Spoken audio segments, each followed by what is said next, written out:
Hi there, welcome back. It's Simon from CramTheExam.com. It's Monday, which means that we're going to have a look at a writing question today. We're going to have a look at formal letters and emails.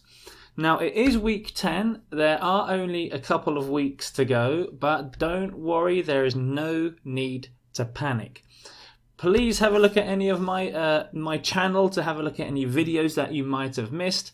In particular, before you have a look at this video, it would be good if you could check out the video that I did on informal letters and informal emails, which was week 5, day 1, as a lot of that information that we have a look at in there is repeated in this video today. So have a look at that video first, then come back and have a look at this video. Okay, assuming that you've had a look at my video for week 5, day 1, and you know what we're talking, and you're pretty comfortable with the structures of letters and so on, let's get on with today's video.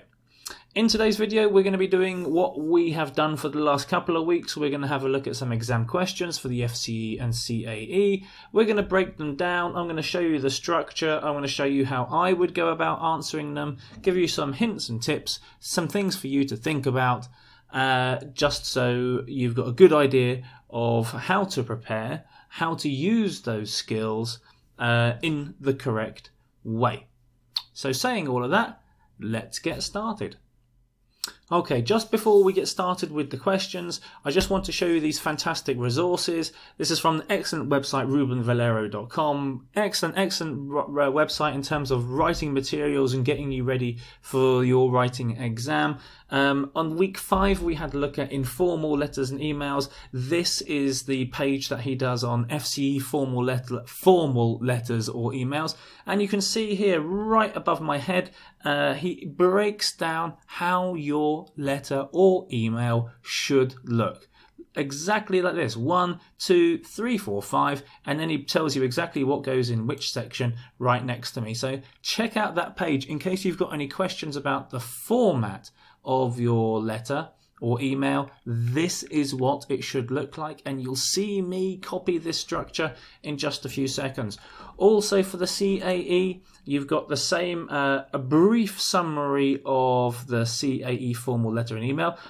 Basically, most of it's covered for the FCE, but there are a few interesting details here for the CAE. So for example, what he says, what I always say: read the task carefully and then read the task carefully. Not a mistake. I've typed it twice. You need to underline all the content points and consider the following. Great advice. Great advice. And I would really recommend that you take a good few minutes of your time to go through this and really understand what's going on, particularly this bit here, getting the opening and the salutation correct. If you get this wrong, you're going to lose marks. For example, if you don't know who you're writing to, you've got to write yours faithfully. If you know who you're writing to, write yours sincerely. This is only applicable in the case of emails. I'll give you my tuppence worth on what I think about this later on as I go through the CAE question. So I'll leave you the links to these two pages for the CAE and the FCE in the video description below, so be sure to check them out. And of course, these are the writing questions that we are going to have a look at. So this is for the FCE from the excellent website examenglish.com. And this is for the CAE, also from examenglish.com. Have a look at those questions. Pause the video now, click on the link in the video description below. Make sure you know what these questions are, because I'm going to refer to them in my breakdown, but I'm not going to show you them. So you're going to have to know what I'm talking about as I'm going through my breakdown. So pause the video now.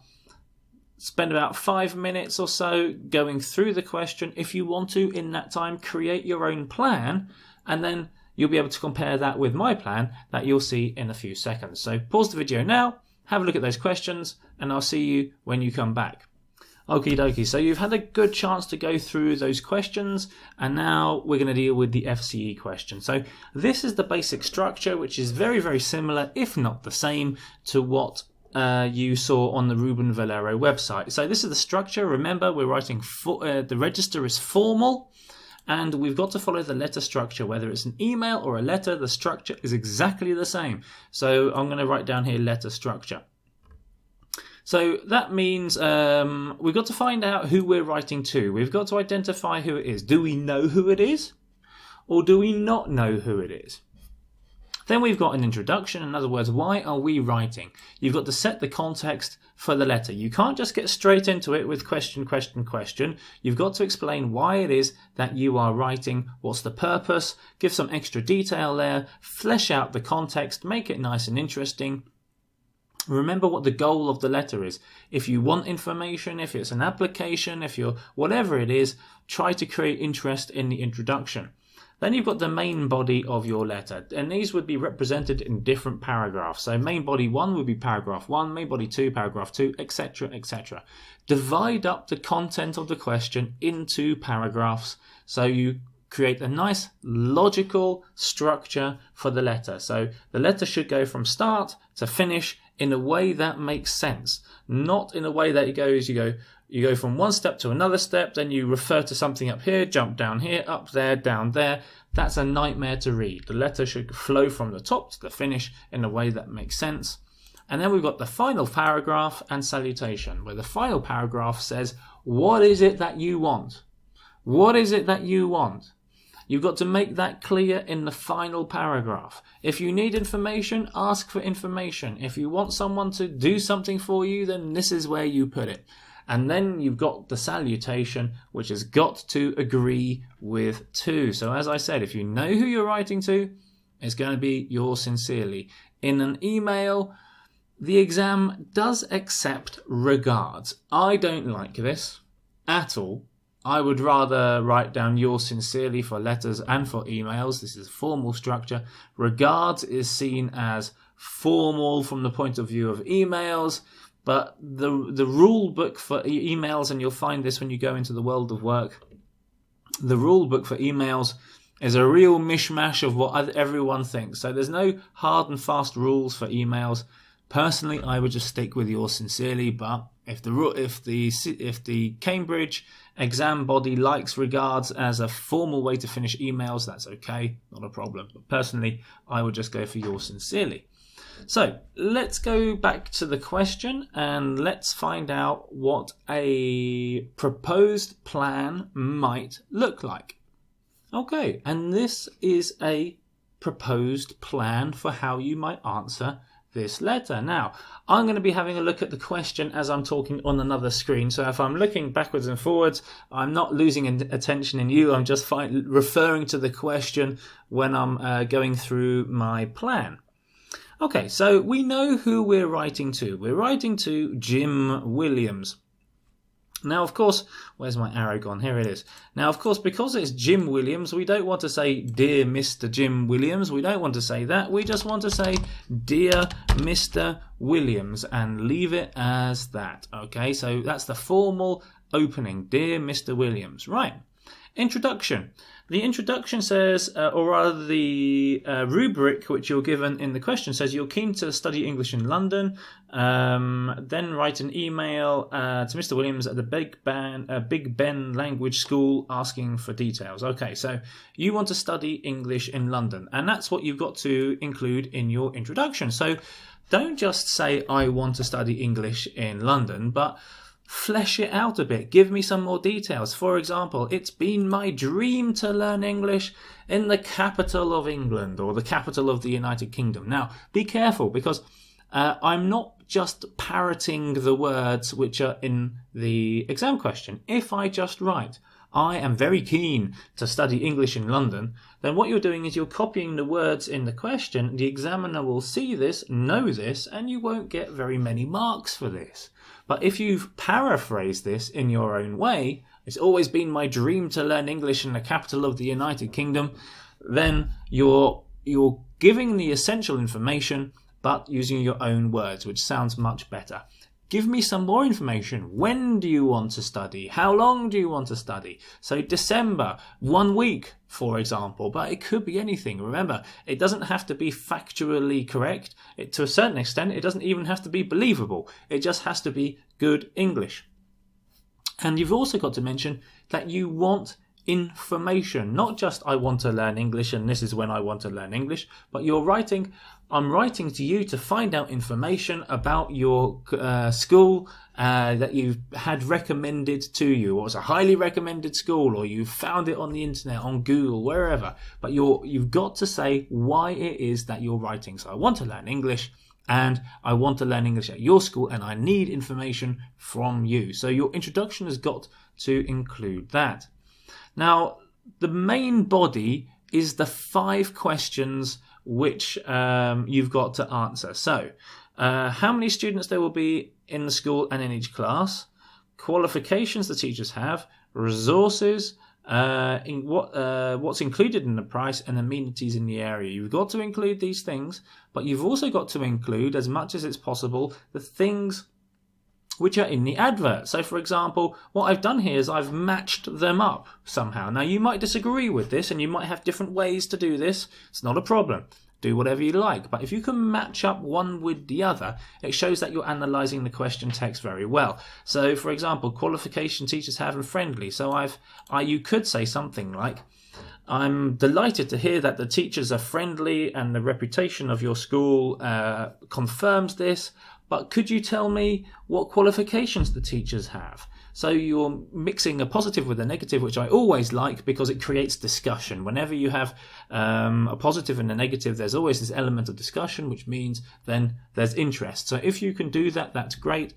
Sometimes you might just have to ask straightforward questions. For example, how many students? How many students go to the school? How many students are there in a class? You might justify that by saying, I learn best in a big group of people, or I try to avoid the negatives. We don't like negatives. So don't say something like, or rather, I wouldn't say something like, I don't like big groups. But I would always look for the positive, saying, I prefer working in small groups, because optimistic, positive messages are communicated in a much easier way. So that would be my paragraph 1. Paragraph 2 would be what resources the school has. Certainly in the advertisement, there's mention of sporting activities, social activities. So you could ask about, does your school have sports resources? Does it have a sports hall, swimming pool? I really like sports.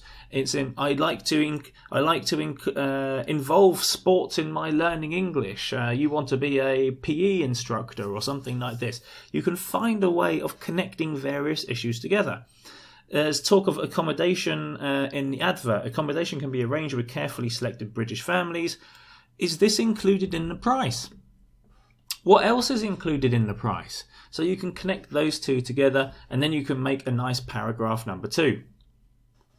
Paragraph number 3, amenities in the area could link to London and museums and rivers. And there are plenty of things to do in London. I'm pretty sure it won't challenge you too much to come up with questions about what amenities there might be in the area. And of course, it might not just be attractions, but it could also be things like post offices or something else along those lines, shops of some kind, chemists. For example, if you've got an illness, you need to get to the chemist, you can come up with a context for that. So you can connect those two together. And then lastly, final paragraph and solution. So you could create a situation of pressure, like you've only got a few days to make a decision. So I would appreciate it if, or could you please get back to me as soon as possible, or something along those lines. Once again, in that final paragraph, you've got to tell the reader what it is that you want. So could you please get back to me as soon as possible with the above details so I can make a decision on going to your school? Something along those lines. And of course, because we've got our salutation, because we know who we're writing to, dear Mr. Williams, we've got to choose the correct salutation. And because this is formal, I would go with yours sincerely, but because this is an email, It's an email. It's an email. Yes. Contact Jim Williams by email. So because it's an email, you can, according to Cambridge, write regards. But as I said, I don't really like that very much. So that's the plan. Now, you might, of course, include different question structures in your plan, and you might write down the questions here. Might be something like how, where, who, which, or you might even start writing down indirect forms like could, would, might, and then the relevant could, which, might, how, something like this. So you've already got the idea of the question in your head. So obviously questions are going to be a big part of this. So it's a good test of your indirect questions. Indirect questions are good because they are polite and formal. So you would want to perhaps be careful with direct questions and move towards indirect questions. If you're not familiar with that area of grammar, go onto Google, check it out. Also, you've got my, hopefully it should be well known to you now, this table that I've got above my head: past, present, future, simple, continuous, perfect, perfect, continuous, conditionals 1, 2, 3, relative pronouns, passive, active. And of course, this question allows you to create contexts to use the past. I have been learning, there we go, or that would be present perfect continuous, but it's still connecting the past to the to now. So I have been learning English for 3 years without success. I need to get to London. I had learned in Paris before, but I didn't get very well. I didn't get very far. I am willing to go and travel to London, move out of my country, or move abroad for the first time for 1 week.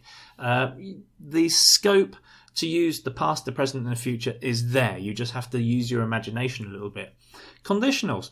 If you tell me this, I can make a decision within a few days.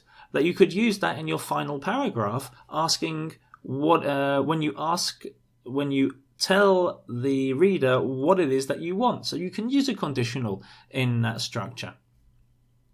Or you might say it you might use a conditional in the introduction. For example, you could say, my teacher said if I was to go to London, then I would improve my English, which is why I'm writing to you. So you can use a conditional in the introductory sentence as well. And there's scope for using the passive and the active. So we can tick off a lot of those boxes just because the context is there for us to use. We just have to use our imaginations to see how we can create that context. Okay, with that being said, albeit very, very quickly, let's have a look at the CAE question. So the structure for the CAE question, the starting point is exactly the same as it is for the FCE. Same structure. It's still a letter. Letters don't change whether it's FCE or CAE, so the structure remains the same. Now, let's have a look at the CAE question. It's about volunteering at responding to an advert for volunteers to help out at a famous international sporting event, looking for people with certain skills. We welcome, and then the type of skills that you have to offer in return. If you think you have what it takes, then apply now. And it gives you a few things to mention. Won't go through them. You can read them for yourself. So, how could we present this in the plan for the CAE? Well, it could look something like this. Okay, so let's go through this bit by bit. First of all, we don't know who we're writing to. So if we don't know who we're writing to, we've got to write Dear Sir or Madam.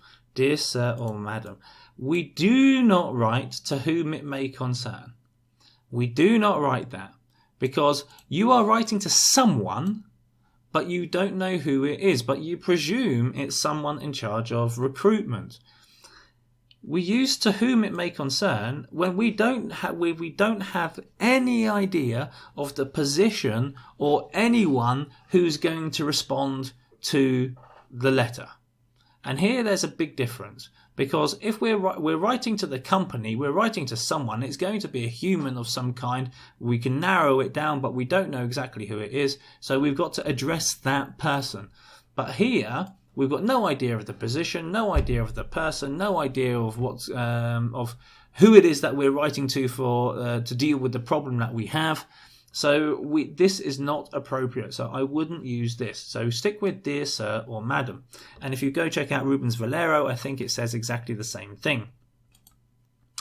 Right, now we've got to break down our introduction, and it's why is that we're writing exactly the same as the FCE. We're writing because we want to volunteer, and we're writing and we hope to explain why I should be chosen. So it should be something like this.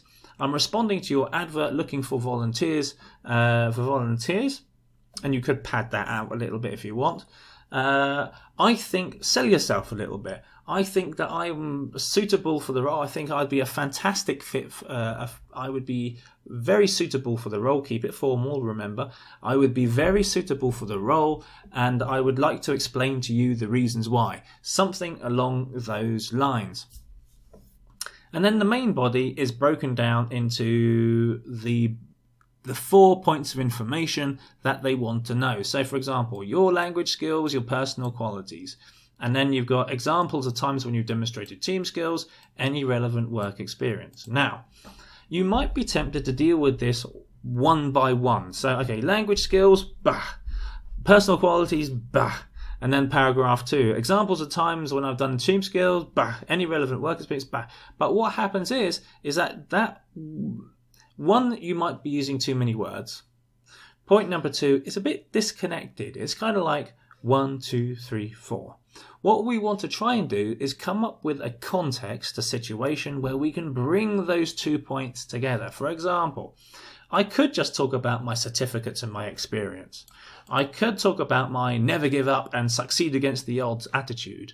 But what I can do, and what I think would be better, is to find an example which brings the two together. Now, in Poland, where I live and work, we've got a couple of years ago, we had World Youth Day.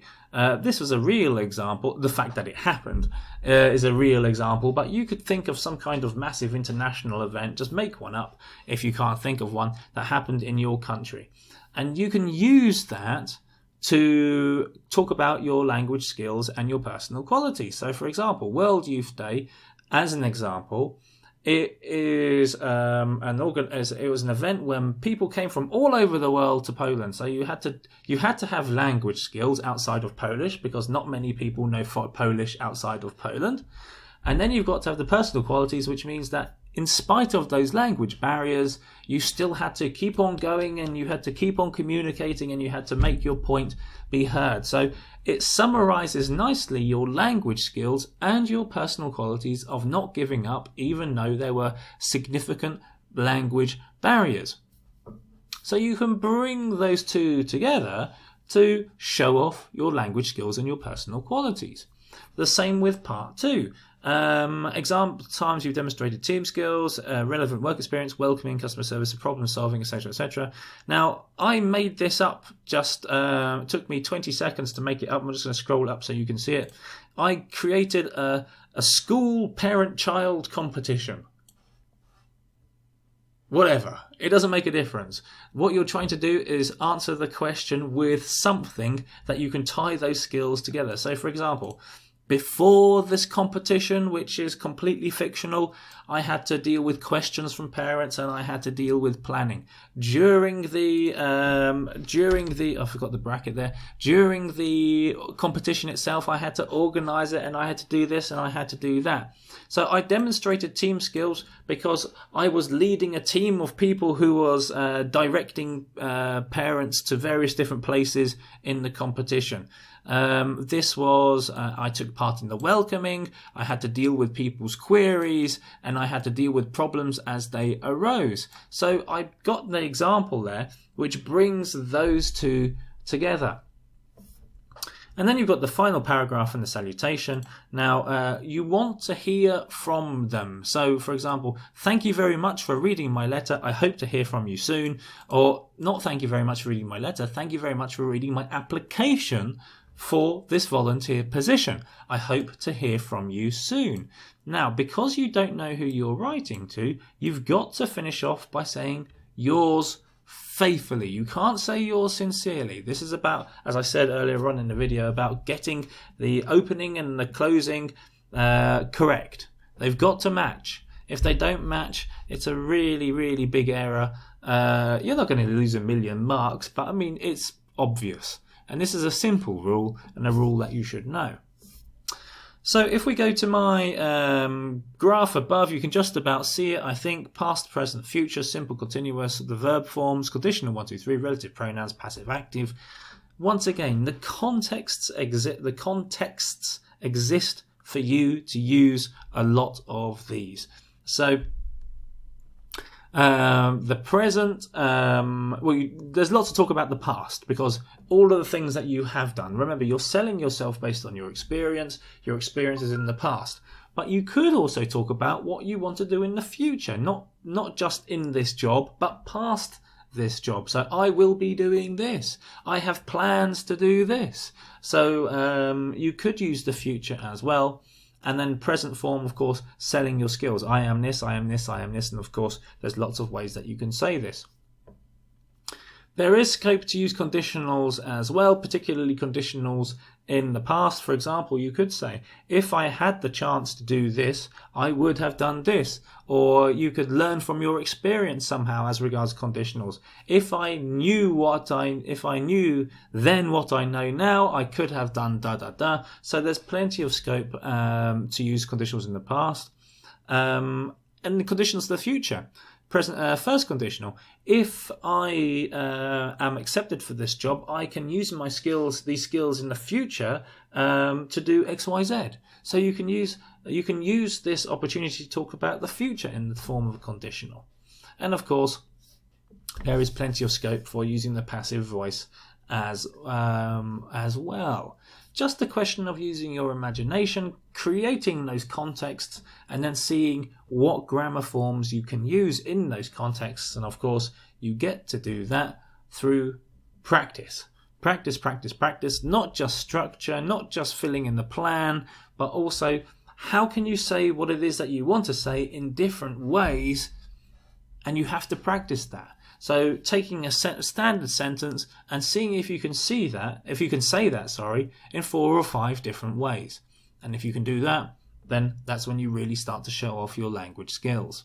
Okay, now that we've gone through all of those details for formal letters and for formal emails, this is what I would like you to do today. If you've got one of those course books, you can do the question next to me, and if you've signed up to my website, CramTheExam.com, then you can send me your writing work. I will mark it for you.